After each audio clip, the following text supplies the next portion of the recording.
Early exchange, shaping policy, advancing development. This segment, we are looking at the concept of hate speech.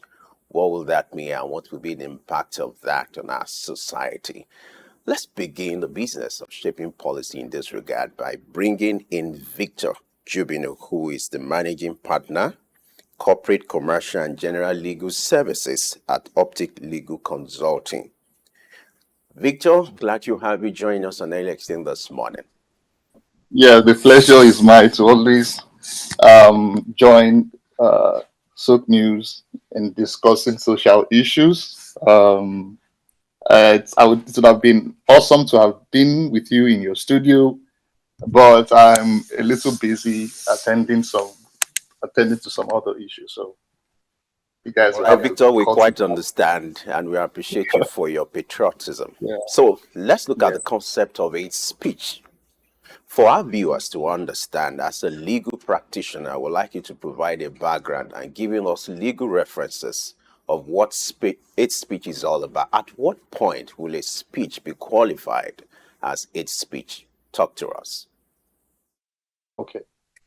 Well, the concept of establishing the hate speech law or hate speech bill, as the case may be, has been a fight between guaranteeing the freedom of expression as already established and guaranteed fundamentally in the Constitution, and also taking cognizance to the fact that this fundamental right to freedom of expression is very important, very, very vital in a democratic society. And also hate speech, on the other hand, trying to curtail this fundamental freedom of expression. So there has been a fight between guaranteeing the freedom of expression and at the same time making sure that this freedom of expression is not abused. So that is where hate speech comes in. Over the years, in the Western world, they have been able to some reasonable extent, as much as the right to freedom of expression is so germane and fundamental to a democratic society, they've also tried as much as possible to bring up instruments in terms of law, statutes, to curtail this freedom of expression on the ground that, the fact that everybody is entitled to express their ideas in whichever way and manner that they want to, they must do that with some sort of responsibility, not to infringe on other person's rights. So basically, that is what hate speech is just all about. An idea trying to curtail the freedom of expression so as to ensure that freedom of expression is exercised with some level of responsibility, so that you don't, because in the exercise of your freedom of expression, infringe on the rights of some other persons. So that's basically the concept of hate speech. All right, thank you for joining us, Jibunoh. The definition of hate speech vary from one country to another. Why is it that way? Is it that there is no clear-cut definition and pin on what hate speech is and could be? That's why there's variation in terms of what one country considers as hate speech and to the other. Okay, you need to take cognizance of the fact that hate speech is usually particularized based on the peculiarities of a given state or country, as the case may be. That is the reason why hate speech has been defined by each instrument established by a particular state, be it at regional, international, or local.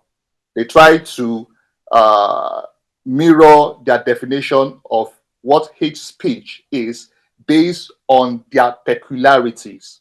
So So it's quite understandable if hate speech as a term does not have a particular definition and has been defined based on the peculiarities of a given state that has come up with a hate speech law or a hate speech bill, as the case may be. For example, the Council of Europe's Community of Ministers to members of states attempted to define hate speech. And based on their definition of hate speech, it covers all forms of expression, which tries to incite, promote, or justify racial hatred or xenophobia or anti-Semitisms, And I believe that that definition was arrived at because of the peculiarity of those member community that came up with a law trying to curb what hate speech is all about. Then some other council in the Europe also came up with their definition of hate speech, which has to do with incitement of racial hatred. But I've been able to look at as much as different countries or states, as the case may be, that have come up with various laws trying to regulate hate speech. I've tried to define what hate speech is. There is a sort of something that connects every definitions of what hate speech is all about. And I think that is the major reason why the hate speech law is being promulgated. Racial. This word, you always find it in every definition of what hate speech is all about. Even when we are looking at the Nigerian's hate speech bill, you will see something that has to do with racial.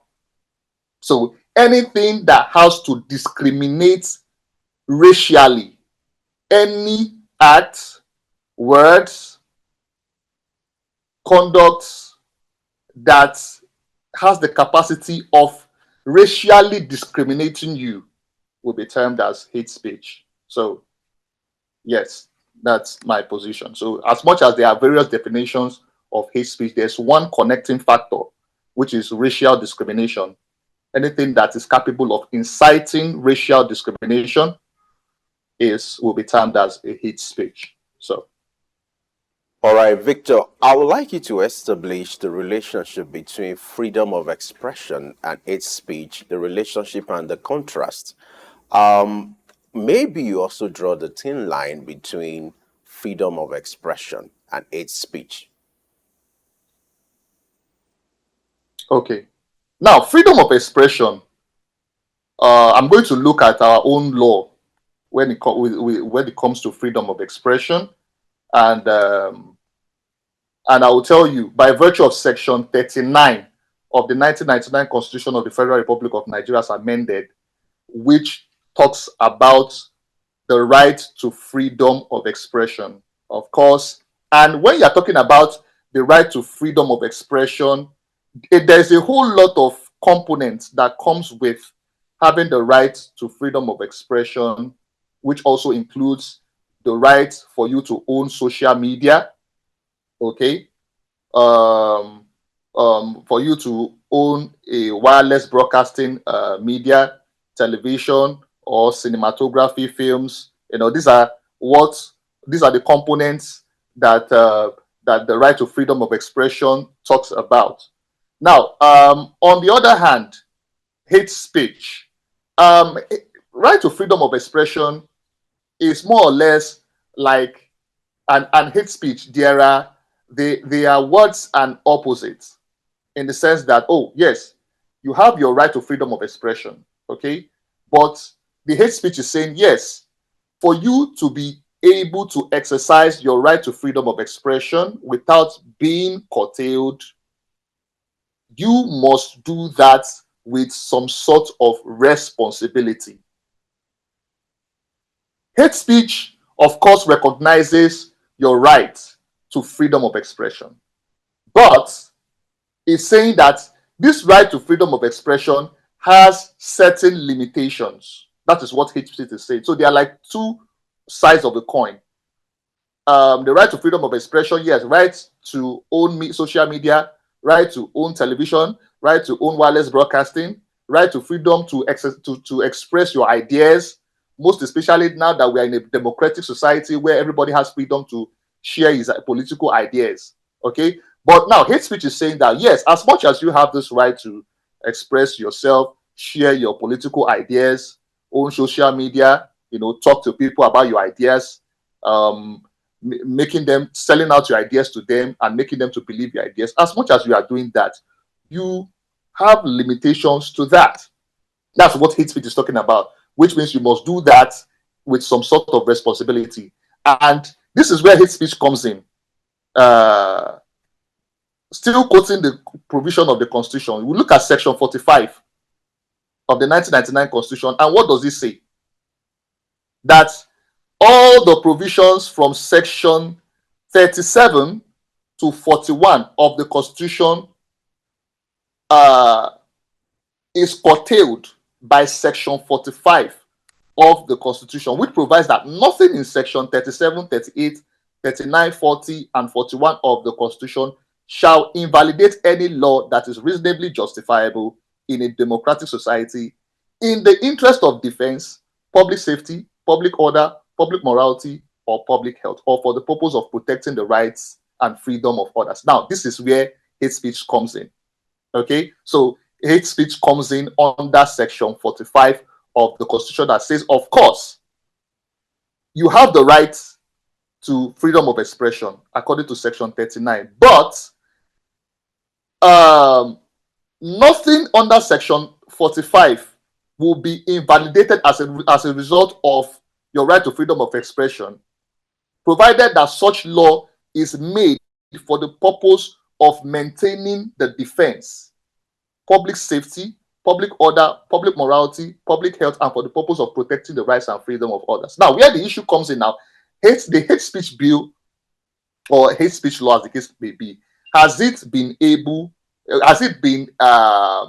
promulgated in a way that it protects the defense the country, it ensures public safety, it ensures public order, public morality, or public health, or it protects the rights and freedom of others, and not necessarily trying to witch hunt, the right to freedom of expression. But that question is for another day to answer. Okay, but it is very clear that hate speech, as the case may be, is not against the right to freedom of expression ordinarily, but it is just trying to bring a limit to the exercise of freedom of expression so that your exercise of freedom of expression does not affect public order, it does not affect public morality, it does not affect the defense of a country or of a state, as the case may be, and it does not infringe on the right and the freedom of others. That's just the thin line between hate speech and the right to freedom of expression. What's your take on Nigeria's hate speech bill and the criticisms that have come on it? Okay. The Nigerian hate speech bill, of course, have been able to draw one or two ideals or ideas from international conventions on the elimination of all forms of racial discrimination as found in Article 4. Now, and also, they've also been able to draw some ideas from the International Covenant on Civil and Political Rights, of course, which is an international instrument on the establishment of the right of freedom of expression as well as hate speech as a concept. Article 20, subsection 2, of course. Because if you look at Nigeria's hate speech bill on the Nigeria's hate speech bill, you will see that the hate speech bill focuses on ethnic discrimination. It also focuses on hate speech, as the case may be. It also focuses on harassment on the basis of ethnicity and offenses of ethnic or racial content. Just like I said earlier, that the concept of hate speech is just focused on, or the central point of the hate speech bill is focused on discouraging every form of racial discrimination, either ethnic discrimination, anything that has to do with discriminating one by virtue of your ethnicity or by virtue of your race is termed as hate speech. The only probably criticism I might want to draw from the current Nigeria's hate speech bill might be that the hate speech as an offense, does not is not you can't really hate speech as an offense does not really have a punishment for those who are seen to have violated the law as regards hate speech. Because looking at it, like drawing drawing lessons from jurisdictions on hate speech, for example, like Kenya, where hate speech is being seen as a criminal offense, and you'll be liable to imprisonment if you are found guilty of hate speech, which I think Nigeria ought to have also taken a cue from that. There is no punishment there's no standing punishment, or there's no express punishment for those who are found to have been guilty of hate speech in Nigeria. So that's probably what I would see as the shortfall or shortcoming in Nigeria's current hate speech bill. So yes. All right. As a follow-up to that, talking about the hate speech bill in Nigeria, why do you think that bill, the passage of that bill has been stunted? And then talking about the large perception or misconception that was given to that bill, what is likely responsible for that? And what should be the way to curtail this kind of development? Because globally, the issue of hate speech is of concern. What's the way forward for Nigeria, looking at the state of the bill and then the misconception that has greeted the bill as well? Nigeria as a country and a democratic society is still very young in terms of um, our system of government. Of course, a democratic system of government. We are still very young, and because of our ethnic diversity as well. So, there will be some quota at the National Assembly who will be of the opinion that no, if this hate speech bill is passed into law, it might have issues on this particular ethnic group. So of course, everybody at the National Assembly representing the interest of his or her own ethnic group. So, and another thing is that just like I said, the hate speech bill, the current hate speech bill, which is yet to be passed into law in Nigeria, has some shortcomings. There are some shortcomings I think the hate speech bill has that needs to be addressed before it can actually be passed into law. Like there is no standing punishment for those who probably must have been found guilty of hate speech. There is no standing. So that's one of the shortcomings. Then also, Nigeria as a country, can we trust our leaders? Can we trust our political elites? In ensuring that this hate speech bill, if passed into law, will be enforced. That's another issue. So, those are the issues that I think that must have been going through the minds of our legislatures, and probably that's the reason why it's stalling the passage of that bill into law, because the hate speech bill has not really addressed the fears of Nigerians. Generally, when the bill came up, of course, it came up as a result of the issues with social media with the social media buzz, during the political struggle between of course, APC, the present president Bola Ahmed Tinubu, the Labour Party presidential aspirant Peter Obi, Atiku, presidential aspirant of PDP. We all were aware how the social media was used, by all the political parties to like canvass during the election and all. So, and some people were incited, racially, one way or the other. So, and that was what actually led to the establishment of the hate speech. So, a lot of people saw the establishment of the hate speech bill as a way of trying to curtail the freedom of the people, to air their opinion, most especially when it comes to political ideals. So, and also the political party, also the members of the legislature who also belong to different political parties might also view it as well as same as well, that the reason why they are coming up with this bill is because of what transpired during the election, and we wouldn't want to accept for this bill to be passed into law because they might use this bill against us in the next coming election. So the lack of trust too amongst the political elites might be one of the reasons why the hate speech bill is currently stalled. The passage of it into law is currently stalled at the National Assembly. So, a lot of things. Nigeria as a country has not really grown to that extent where we can trust our leaders, to actually do the right thing, to enforce this law if this bill is actually passed into law. So, a lot of things. Yes. Finally, let's touch on what the UN aims to achieve on a day like this. Now, the UN intends to encourage individuals, civil society organizations, governments to take action against hate speech. So the day is International Day to Counter Hate Speech. How can individuals, civil society organizations counter hate speech without themselves becoming involved in hate speech? Okay. Of course,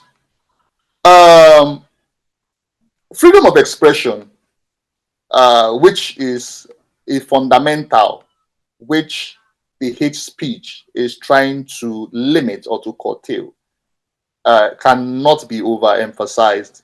In a democratic society, just like Nigeria, for democracy to develop in Nigeria, it will not be misplaced or overemphasized to say that, of course, the right to freedom of expression has to be upheld. Absolutely. Absolutely. In fact, that is also the position in the United States of America. The right to freedom of expression is upheld absolutely, although there is a limitation that anybody exercising the right to freedom of expression must do so with all sense of responsibility. And that is where hate speech comes in. So, in a democratic society like Nigeria, we have to, of course, ensure that freedom of expression is upheld absolutely. But on the other hand, we as a people, we must understand that wherever our rights, starts, okay, that is where somebody else's own as well starts, or wherever your right stops, somebody else's own also starts there. So in exercising your right to freedom of expression, you must take cognizance of the fact that you must do that with all sense of responsibility, that in the exercise of your freedom of expression, you don't infringe on somebody else's freedom of expression. So, of course, we have to make laws. Of course, we have to make laws that will curtail freedom of expression. But such laws must not be made in order to witch hunt some persons. Before you can say that, oh, this statement has actually, or this statement can actually be termed as a hate speech, it must clearly shows that that statement is targeted to racially abuse someone.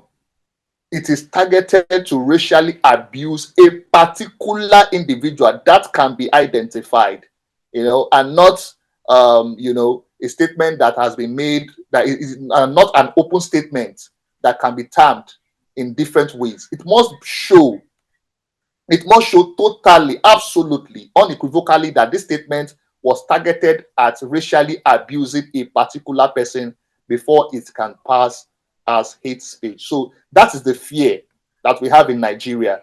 A lot of people, if this hate speech bill is actually passed into law, I'm even afraid myself that it might be used in curtailing democracy. It might be used in curtailing freedom of expression, which is what a democratic society is all about. So, as a people, we must understand that each and everybody is entitled to the exercise of his right to freedom of expression, but the exercise of such freedom must be done with all sense of responsibility so that we don't infringe on other people's rights because we are trying to exercise our own freedom of expression, or we don't incite people racially, or we don't racially incite people to the extent that it might cause violence in the society. So we must try as much as possible to balance freedom of expression so that we don't engage in hate speech. Thank you so much, Victor Jibunoh Esquire, who is the Managing Partner, Head, Corporate Commercial and General Legal Services at Optics Legal Consulting, for taking time out to talk to us today about International Day of Countering Hate Speech. Yes, it's always a pleasure to be here with you guys. I'm sorry once again that I'm not in your studio to take this interview. Clearly that you have a busy schedule and the weather isn't quite a warm one this morning. Yeah. Yeah. This is where we'll draw the curtain on to this edition of Early Exchange. Thank you for being a part of it by watching. Let's do this again. There is another edition tomorrow.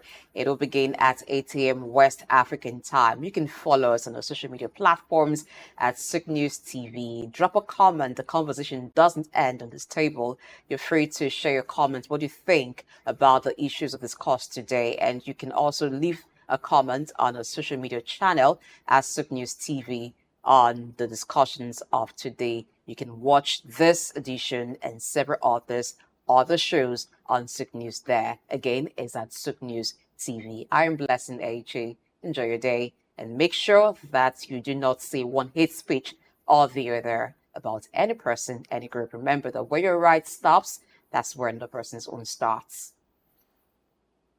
Yes, indeed, it's crucial for you to understand that whatever you say can make or mar someone. So here you need to develop the sense of responsibility to ensure that whatever you say, your utterances either build or undermine someone. It's important.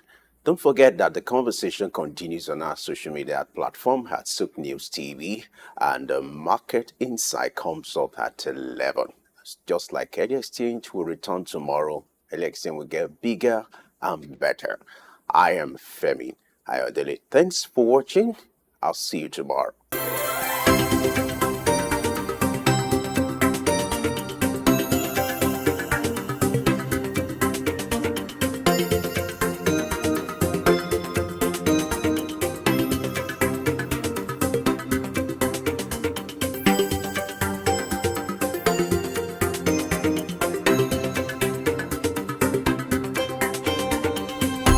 Early Exchange, shaping policy, advancing development.